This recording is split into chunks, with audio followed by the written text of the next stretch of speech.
Hello, welcome to today's presentation, Understanding Swallowing and Reflux Problems, presented by Dr. Zaid Imam, gastroenterologist with Washington Health Medical Group. Dr. Imam earned his medical degree in Jordan before completing his residency and fellowship at William Beaumont Hospital in Michigan. Dr. Imam is dedicated to a patient-first approach, ensuring that every individual feels heard and understood. He was drawn to gastroenterology because he believes the gut is central to our overall health. In his practice, he focuses on combining clinical knowledge with the right procedural solutions to help his patients get back to feeling healthy and enjoying life. When he isn't caring for patients, Dr. Imam enjoys hiking, reading, and traveling to experience new cultures. Please welcome Dr. Imam. Hello, good afternoon. My name is Zaid Imam. I'm a gastroenterologist at Washington Health, and today I'll be presenting about swallowing and reflux problems. I'd like to start off by walking us through the process of swallowing food. A lot of us do not realize that swallowing food actually starts by chewing whatever morsel of food we put in our mouth. Chewing is integral to the process of swallowing because it allows us to mechanically break down the food to a consistency that allows the rest of our muscles coordinate well and allow that to pass into our stomach. The process of swallowing itself consists of two major parts. One is the muscles of the throat, which are largely coordinated by the brain, and that's why these are affected largely in cases of neurological diseases as well as strokes, things like that, and may cause people to be unable to swallow, whether it be food or liquids. The next process, which is kind of more my specialty, is moving the food along the food pipe, where after the food falls from the throat into the esophagus or the food pipe is a tube that is consisting of multiple layers of muscle that have to contract, relax in a uniform and coordinated fashion to propel the food down to the stomach. As you can imagine, gravity as well as other factors may also impact that when people have swallowing or coordination difficulties. Once the food hits the stomach, then digestion starts. Normally, another point I'd like to point out, which will be relevant when we talk about acid reflux, is the area right here that we could see, which is called the diaphragm. The diaphragm is a big muscle, which is the muscle of breathing, which separates your chest area from the belly. Your stomach belongs below the diaphragm, and the esophagus is largely above the diaphragm. The diaphragm creates a valve mechanism when the stomach is churning and breaking down food. This allows to create a valve right at this area to prevent material, liquids, and things like that to come back into the esophagus. It is normal for this valve to relax at times during digestion, but in people with reflux disease or reflux issues, more frequent relaxations or an impaired anatomical disruption of this valve by creation of a hernia are some problems we encounter that predispose people to reflux conditions. So coming first to swallowing, what are the most common things that can happen wrong when we look at the part that is related to the esophagus? And this also applies to a certain degree to the issues related to throat swallowing. However, the throat muscles are more likely to be affected by issues of motility and coordination rather than by anatomical blockages.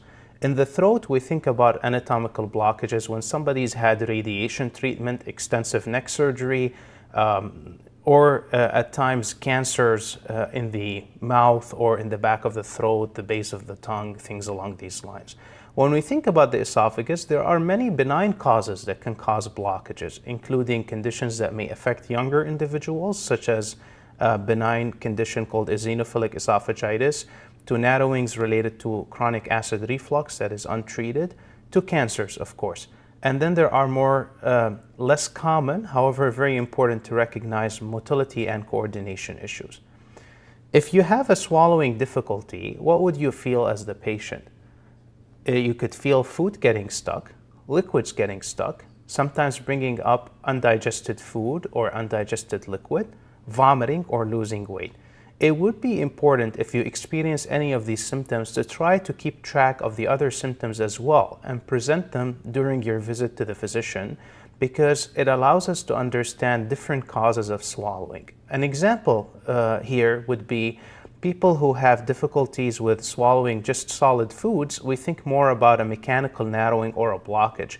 But when this difficulty swallowing extends to difficulty swallowing liquids, we think of motility issues being at play here as well, or a severe significant narrowing where even liquids have difficulties passing through.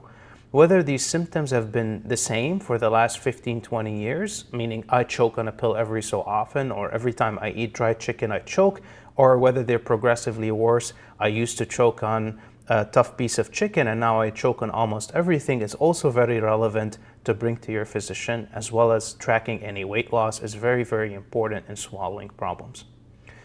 When you see your gastroenterologist or your primary care doctor and you have swallowing difficulties, you will probably be sent to one of two physicians, either an ear, nose, and throat specialist or a gastroenterologist like myself. When you see me in the office, I start off the visit by trying to explore your symptoms, understanding what they are, and trying to create a roadmap for what kinds of testing we need to order. The different kinds of testing that we order may include x-rays, endoscopy tests, as well as motility or movement disorder tests. X-rays are done by allowing you to swallow some liquid, and we observe using X-ray how the liquid goes down the throat or goes down the food pipe, and we can see if there's any difficulty with the passage of the liquid somewhere. An endoscopy is a camera that is done while you are asleep to take a look inside your esophagus to allow to assess the structure of the esophagus and evaluate the presence of any blockages or narrowings. It is also a very valuable tool that we use in evaluating patients with reflux disease. Motility tests are a little bit more sophisticated tests, which we can send people to get evaluated for that if we find that the endoscopy or the x-rays are unrevealing or sometimes suggestive of an underlying motility problem. What are the different treatments we have? There are different treatments. If somebody has uncontrolled acid reflux, for example, then we treat the underlying disorder or problem by treating the acid reflux itself. We are able, during the endoscopy procedure, to perform what is known as a dilation or a stretching of the esophagus, which in people with mechanical narrowings can certainly help with their symptoms. And there are more specialized procedures that can be done if people have motility issues or particularly specific diagnoses. One infamous problem called achalasia, which is a relatively rare problem, but is very treatable and curable. Now, shifting gears and looking at acid reflux. Acid reflux is very, very common. Almost 1 in every 5 adults in the United States do suffer from acid reflux disease. There's millions of patients that take proton pump inhibitors, one of the most common medications that is used for treatment of acid reflux. However, a lot of people still have symptoms. This can be explained by multiple factors. Number one, maybe they're not taking the right dose, maybe they're not taking the right timing of the medication, maybe they're not doing the correct lifestyle modifications or changes in relationship to the medication, or maybe they're diagnosed incorrectly and they do not have reflux disease, but other symptoms or other conditions that may mimic reflux and produce similar symptoms. Some people who are exposed to chronic acid exposure and chronic acid reflux may develop a precancerous condition in the esophagus called Barrett's esophagus that needs to be watched and monitored because these people are at higher risk of developing esophageal cancer. Reflux disease, we diagnose often clinically based on people's symptoms. The classic symptoms being heartburn, things coming back up after eating, indigestion, things along that line. And then sometimes when we perform endoscopy, we can confirm the presence of reflux disease if we see actual inflammation. However, there's a lot of people with reflux disease and compatible symptoms that do not have any significant inflammation on endoscopy, and those can sometimes, in certain situations, if they fail to respond to medical treatment, be required to do certain testing that measures the pH. This is another diagram to reflect what I talked about earlier in the lecture or presentation about the role of the diaphragm in creating a sphincter as people are digesting food. When the sphincter is not competent for one or other reasons, that allows the digestive juices and the food being digested from the stomach to go up into the esophagus. The esophagus normally produces some mucus to help neutralize that. However, in people with GERD or gastroesophageal reflux disease, that mucus barrier may not be may not be sufficient or very effective, and that can also cause people to feel symptoms. The symptoms, as we briefly touched on earlier, include heartburn, regurgitation, meaning food or drink coming back up, chest pain, however, hoarseness of voice, and cough. However, if you start experiencing chest pain, the first thing you should do is check in with your primary care and see if you need to check out your heart. I often get patients referred for chest pain after being evaluated by cardiologists as well as their primary care physicians, and what are known as atypical chest pain symptoms, meaning not suggestive of heart disease or artery blockages. And a lot of these patients actually do have some form of reflux or reflux disease. When should you talk to your doctor about any of these symptoms that you just looked at or experienced?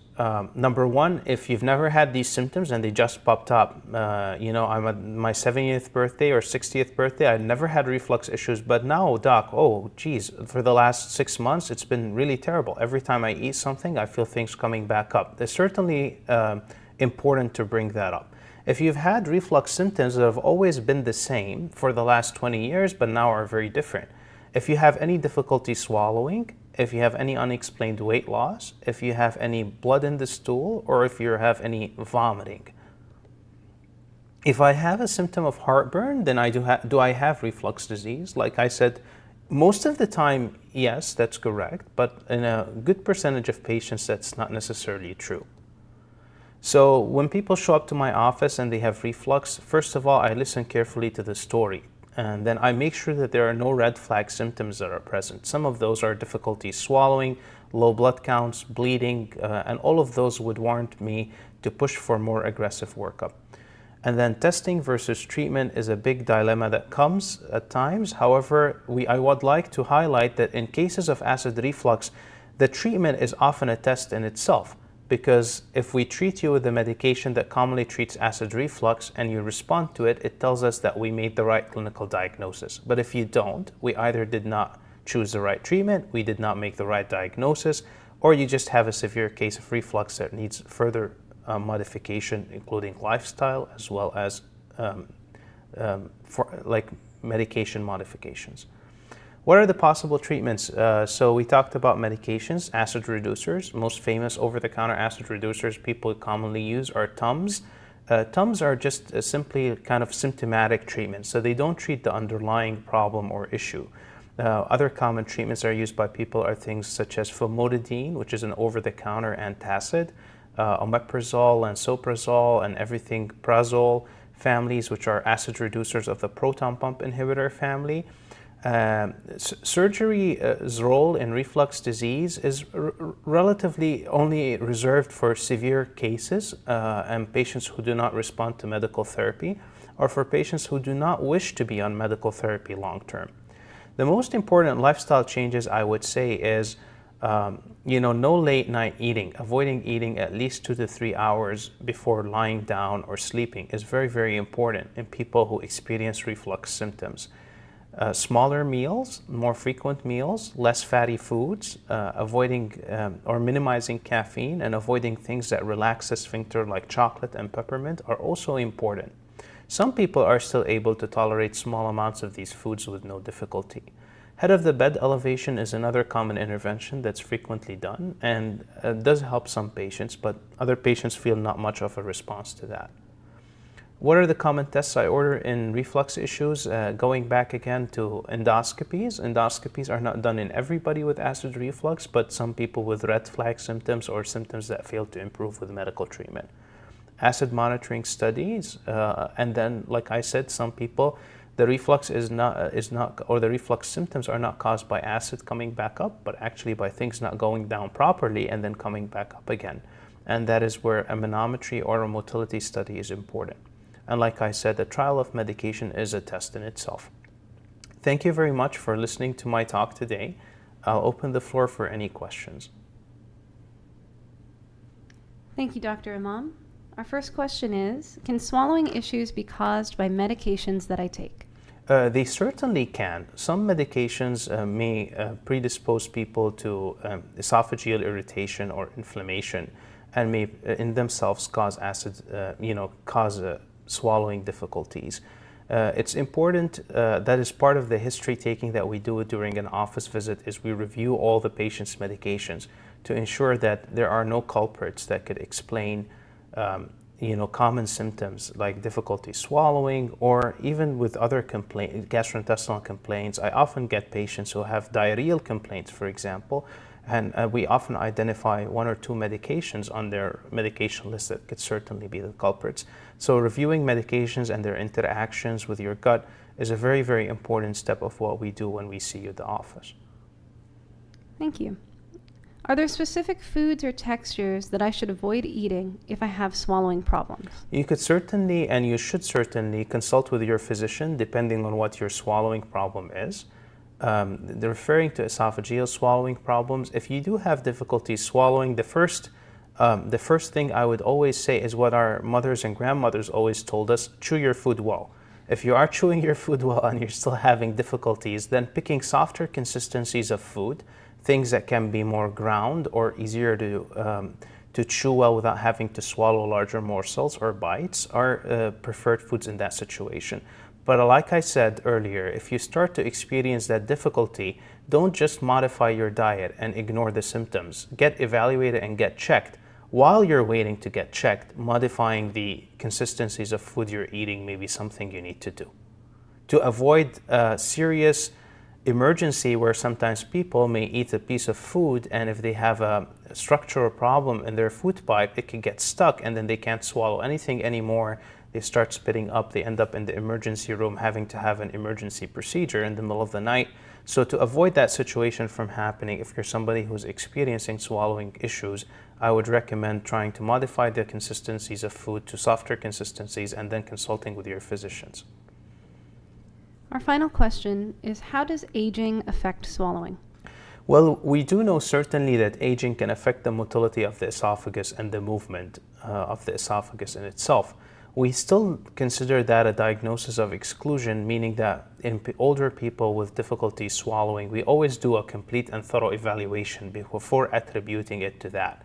However, in some people, the age-related changes of swallowing can be significant. I typically think of those changes in people in the beyond the 7th decade, in the 8th and 9th decades of their life. So I wouldn't think of difficulty swallowing because of aging in somebody who's 50 or 60 years old. That would be quite strange.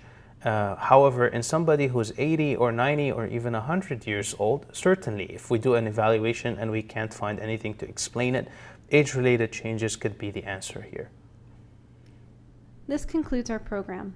Thank you, Dr. Imam, for this insightful presentation. And thank you, viewers, for tuning in. The entire broadcast of today's presentation will be available on our Facebook page and YouTube.